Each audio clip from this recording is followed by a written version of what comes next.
दोस्तों प्याज और लहसुन फसल के अंदर लगातार स्प्रे करने के बाद बार बार स्प्रे करने के बाद भी थ्रिप्स है कि कंट्रोल होने का नाम ही नहीं ले पा रही। हमारे चैनल पर लगातार जो भी कमेंट आ रहे हैं, जो भी क्वेरीज आ रही, वो सबसे ज़्यादा इस टाइम पर थ्रिप्स कंट्रोल के बारे में आ रही है। विशेषकर प्याज फसल के अंदर इस टाइम पर, जबकि मार्च का महीना चल रहा है, अब की बार मार्च के महीने के अंदर इतनी ज़्यादा गर्मी बढ़ चुकी, इतना ज़्यादा तापमान बढ़ चुका है जैसे और सालों के अंदर अप्रैल महीने में जो तापमान होता है वो अब की बार मार्च महीने में ही हो चुका है। इस मौसम के अंदर थ्रिप्स की जो जनरेशन है वो लगातार दिन दूनी रात चौगुनी बढ़ती जाती है। 1 की 2, 2 से 4, 4 से 8। हमारे देश के अंदर किसान हैं, विशेषकर लहसुन और प्याज किसान, वो आखिर गर्मियों के मौसम के अंदर क्या गलतियां कर रहा होता है जिससे कि उनके खेत के अंदर थ्रिप्स कंट्रोल होती ही नहीं है। दोस्तों आप लोगों से मेरा निवेदन है, वीडियो को कंप्लीट देखिए। अगर आप इस वीडियो को कंप्लीट देखते हो और मेरी बताई हुई इन बातों को अपने खेतों के अंदर अप्लाई करते हो तो कोई कारण नहीं होगा आपके खेत के अंदर से 100% थ्रिप्स खत्म ना हो जाए। मैं दावे के साथ बता रहा हूँ आप लोगों को, क्योंकि मैं हर साल अपने खेत से इन्हीं दिनों के अंदर जब मौसम गर्म हो जाता है थ्रिप्स को आसानी से मात्र 7 दिन के अंदर कंट्रोल कर देता हूँ। तो नमस्कार दोस्तों, मैं इंद्रपाल यादव स्वागत करता हूँ आपका अपने यूट्यूब चैनल देश की जान हमारे किसान चैनल पर। तो जितने भी किसान भाई हमारे चैनल पर नए आए या जिन किसान भाइयों ने चैनल को अभी तक सब्सक्राइब नहीं किया वो कृपया चैनल सब्सक्राइब कर लीजिए, वीडियो को लाइक और ज़्यादा से ज़्यादा शेयर कीजिए। तो दोस्तों अब बात करेंगे अपन पहले बिंदु पर, किसान आखिर गलतियाँ क्या कर रहा है। सबसे पहली जो गलतियाँ हम कर रहे होते हैं अपने फसल के अंदर, अपने खेतों के अंदर, दोस्तों हम बीमारी का इंतजार करते हैं। कोई भी बीमारी हमारे खेत के अंदर जब तक ना आके लग जाए तब तक हम उसको कंट्रोल करने की पहले से कोई योजना बनाते ही नहीं। अक्सर हम देख रहे होते हैं जब हमारी फसल बिल्कुल हरी भरी चल रही होती है उस वक्त हम बस यूं ही देखकर फसल को भूल जाते हैं और हम ये सोचते हैं कि हमारी फसल है वो औरों से बहुत शानदार चल रही है और हम उस टाइम पर कुछ लापरवाही कर जाते हैं, अपनी फसल को ढीली छोड़ देते हैं। अगर हम उस अवस्था के अंदर अपनी फसल में कंटिन्यू स्प्रे रखें या कंटिन्यू जो भी अपन को उसके अंदर माइक्रोन्यूट्रिएंट खाद वगैरह देने होते हैं, उस वक्त अगर अपन एक शेड्यूल के हिसाब से बीच में जितना समय होता है, जो गैप होता है, उस गैप को मेंटेन करके चलें तो हमारी फसल के अंदर थ्रिप्स क्या कोई भी बीमारी नहीं आ सकती दोस्तों। और थ्रिप्स की बात करें दोस्तों तो थ्रिप्स प्याज और लहसुन फसल में आ जाती है आने के बाद जब वो गोब में बिल्कुल अंदर तक ना चली जाए और बाहर से उनकी पत्तियां होती है वो बिल्कुल घूम के यूं इस तरह से ना हो जाए और वो ऊपर से जल ना जाए जिस तरह से ये पत्तियां जल रही, तब तक हमें पता ही नहीं चलता है कि हमारी फसल में थ्रिप्स आ चुकी है और वो आके अपना काम कर जाती है। एक थ्रिप्स आने के बाद वो अपनी संख्या लगातार बढ़ाती रहती है। दूसरा जो कारण होता है दोस्तों थ्रिप्स कंट्रोल ना होने का,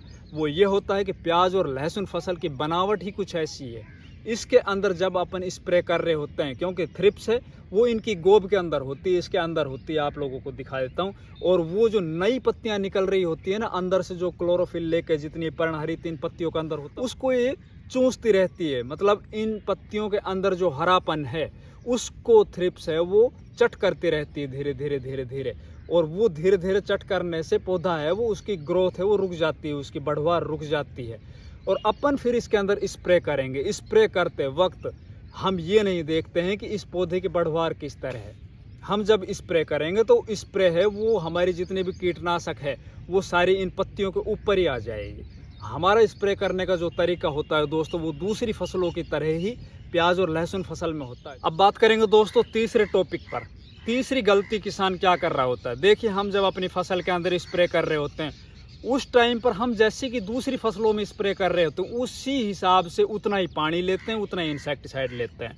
देखिए प्याज फसल के अंदर या लहसुन फसल के अंदर शुरुआती स्टेज होती है, छोटी होती है, उसके बाद वो धीरे धीरे बड़ी होती चली जाती है और बड़ी होती चली जाती है उतना ही इसको फिर आगे जो स्प्रेइंग के अंदर पानी और कीटनाशक है उसकी मात्रा भी हमें बढ़ानी होती है। हमारी प्याज का पौधा इतना था, मतलब ये छोटा था, उस टाइम पर अगर हमने 5 पंप पर एकड़ के हिसाब से स्प्रे किए तो अब ये जब 3 गुना बढ़ चुका है पौधा तो अब हमें 15 पंप पर एकड़ के हिसाब से इसके अंदर स्प्रे करनी पड़ेगी। और जब तक हम कीटनाशक और पानी की मात्रा को पौधे के साथ नहीं बढ़ाएंगे जिस तरह से हमारे पौधे की ग्रोथ हो रही है उसी हिसाब से, तब तक हम थ्रिप्स को नहीं मार सकते। अगले टॉपिक पे आते हैं दोस्तों। अपन स्प्रे कर रहे होते हैं, महंगी महंगी इंसेक्टिसाइड अपने खेतों के अंदर यूज कर रहे होते हैं। जब तक अपन इंसेक्टिसाइड और फंजीसाइड जो भी स्प्रे अपने खेतों के अंदर कर रहे हैं और इसके अंदर स्प्रेडर मतलब चिपको नहीं मिलाएंगे, और चिपको भी बढ़िया कंपनी का होना चाहिए, क्योंकि किसानों को इस वक्त बहुत ज़बरदस्त तरीके से चिपको और टॉनिक के नाम पर लूटा जा रहा है। बाज़ारों के अंदर दिन दूना रात चौगुने बहुत से नामों से, अलग अलग नामों से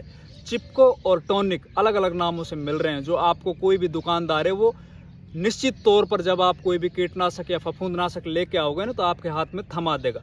आप सबसे पहले तो बढ़िया कंपनी का कोई भी चिपको लीजिए और वो ज़रूर आप इंसेक्टिसाइड और फंजीसाइड में मिला के आप अपने खेतों के अंदर स्प्रे कीजिए, जिससे कि जब आप स्प्रे करोगे और स्प्रे की एक बूंद जब आपके प्याज या लहसुन फसल की इन पत्तियों के ऊपर आके पड़ेगी ना दोस्तों, तो वो एक बूंद कई ज़्यादा गुना बूंद के अंदर वो तब्दील हो जाएगी। मतलब एक जगह डलने के बाद वो फैल जाएगी। अब बात करेंगे दोस्तों अगले टॉपिक पर, किसान आखिर गलतियाँ क्या कर रहा होता है जिससे कि थ्रिप्स से वो कंट्रोल ही नहीं हो पाता है।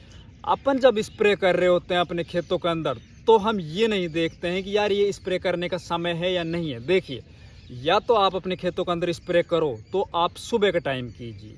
सुबह के टाइम स्प्रे करते वक्त आप ये देखिए कि आपके खेत के अंदर ओस है वो तो नहीं जमी हुई। अगर आपके खेत के अंदर ओस जमी हुई होगी तो आप जब स्प्रे करोगे तो ओस के साथ आपकी जो कीटनाशक या फफूंदनाशक वो नीचे ज़मीन में गिर जाएगी। दूसरा दोस्तों, आप स्प्रे कीजिए शाम के वक्त। शाम के वक्त लगभग आप 3 या 4 बजे के बाद, जैसे जैसे मौसम ढलता चला जाए शाम के टाइम, जैसे जैसे दिन ढलता चला जाएगा शाम के टाइम, वैसे वैसे जितने भी इंसेक्ट बाहर होते हैं वो आपके खेतों के अंदर आते चले जाएंगे। अगर आप शाम के टाइम स्प्रे करोगे तो वो 2 या 3-4 घंटे तक आपकी फसल के अंदर वो इंसेक्टिसाइड अगर वो लगातार आपकी पत्तियों के ऊपर चिपका हुआ होगा और जब बाहर से कोई इंसेक्ट आके उस पत्ती के ऊपर बैठेगा तो वो उस इंसेक्ट को खाते ही मर जाएगा। साथ ही रात के वक्त में मौसम ठंडा हो जाता है, उसके अंदर कोई भी इंसेक्टिसाइड या फंजीसाइड वो अपना काम है डबल करता है। तो आप कोशिश कीजिए, एक तो मौसम आपका खुला होना चाहिए, दिन के अंदर धूप के वक्त आप किसी भी कीटनाशक या फफूंदनाशक का स्प्रे ना करें। आप मौसम ठंडा हो, विशेषकर शाम के वक्त आप स्प्रे करें। साथ ही साथ आप स्प्रे करो उस वक्त आपके खेत के अंदर नमी पर्याप्त मात्रा में होनी चाहिए। कोशिश कीजिए आप अपने खेतों के अंदर सिंचाई करने के बाद ही स्प्रे करें। बात करेंगे दोस्तों एक और टॉपिक पर। देखिए, किसान क्या कर रहा होता है, जब उसको स्प्रे करनी होती है तो वो कोशिश करता है कि यार अपन कीटनाशक भी ले लें, फफूंदनाशक भी ले लें, अपन टॉनिक भी ले लें, अपन स्प्रेडर भी ले लें और NPK भी ले लें, जो खाद आते हैं वाटर सोल्यूबल फर्टिलाइजर। तो दोस्तों इन सब इंसेक्टिसाइड, फंजीसाइड, NPK, टॉनिक, इन सब को एक साथ मिला कर आप अगर अपने खेतों के अंदर स्प्रे कर रहे हो तो इनका रिजल्ट है वो आधा हो जाएगा, या फिर कई बार देखा गया कि आपका जो बनाया हुआ घोल है वो फट जाता है, वो बिल्कुल कोई भी काम नहीं करता है। तो कोशिश कीजिए आप अलग अलग स्प्रे करने। अगर आप एक साथ करना भी चाहते हो तो आप कीटनाशक और फफूंदनाशक एक साथ ले सकते हो, उसके अंदर आप स्प्रेडर मिला सकते हो या फिर आप कोई टॉनिक है वो मिला सकते हो। आप कोशिश कीजिए जो भी आप वाटर सोल्यूबल फर्टिलाइजर जैसे कि NPK है या बोरोन है या फिर और भी कोई माइक्रो न्यूट्रिएंट है उनको आप अलग से स्प्रे कीजिए। अब बताऊंगा दोस्तों मैं आपको आखिरी टॉपिक, और ये अगर आप अपने खेतों के अंदर अप्लाई करते हो ना तो 100% आप अपने खेतों से थ्रिप्स को साफ कर सकते हो, थ्रिप्स का सफाया कर सकते हो। देखिए, आप कोई भी इंसेक्टिसाइड, जैसे कि मैंने पिछले वीडियो में भी आप लोगों से काफ़ी इंसेक्टिसाइड बताए थे, अगर आप उनमें से कोई भी इंसेक्टिसाइड लेते हो 1 या 2, उनको लीजिए आप अपने खेतों के अंदर बहुत आराम से धीरे धीरे स्प्रे कीजिए। पानी और कीटनाशक की मात्रा है वो कंपनी रेकमेंड डोज के हिसाब से लीजिए। पानी और आपका इंसेक्टिसाइड, आपकी फसल जिस अवस्था में उसी हिसाब से आप पानी और कीटनाशक को बढ़ा सकते हो। आप स्प्रे करते वक्त विशेषकर प्याज और लहसुन फसल में धीरे धीरे चल के आराम से स्प्रे कीजिए। एक स्प्रे करने के लगभग 3 दिन के बाद आप दूसरी स्प्रे कर दीजिए। आप अगर उत्तर से दक्षिण दिशा में पहले स्प्रे करने गए हो तो आप दूसरी स्प्रे जब करो तो दक्षिण से उत्तर की तरफ चलिए, या फिर आप पूर्व से पश्चिम हो तो पश्चिम से पूर्व की तरफ चलिए। निश्चित तौर पर आपकी जो फसल के अंदर लगी हुई थ्रिप्स है ना, वो मात्र 5 से 7 दिन के अंदर बिल्कुल 100% साफ हो जाएगी।